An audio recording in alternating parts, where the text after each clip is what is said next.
Hello, welcome to my mini blog. কালকে সকাল থেকে রাত অবধি যে মুষলধারে বৃষ্টি হয়েছে সেটা প্রথম ভালো লাগলেও সারাদিন যে বৃষ্টিটা হয়েছে সেটা কিন্তু আর পরে গিয়ে ভালো লাগছিল না, একটু বিরক্তিই লাগছিল।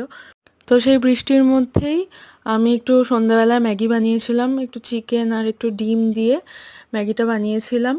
কি করব, সন্ধ্যাবেলায় তো আর কোথাও বেরোনো যাবে না সেদিনকে, তাই বাড়িতে একটু ম্যাগি বানিয়েছিলাম।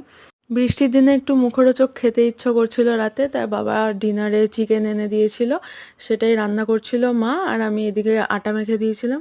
একদিকে রুটি আর একদিকে চিকেন হচ্ছিল। আমার যা কাজ ছিল সব শেষ করে আমি একটু পড়তে বসেছিলাম, আমার পড়াটা আমি করে নিলাম। তারপর রাত্রিবেলায় দেখলাম বাবা বিরিয়ানি নিয়ে এসছে, ব্যাস আমার তো ফেভারিট বিরিয়ানি, আর হলে আর কিছু চাই না। তোমাদের ফেভারিট কি খাবার সেটা আমাকে কমেন্টে অবশ্যই জানিও। আমি তো বিরিয়ানি আর চিকেন দিয়ে রাতে ডিনারটা সেরে নিলাম। দেখা হবে নেক্সট ভিডিওতে, টাটা।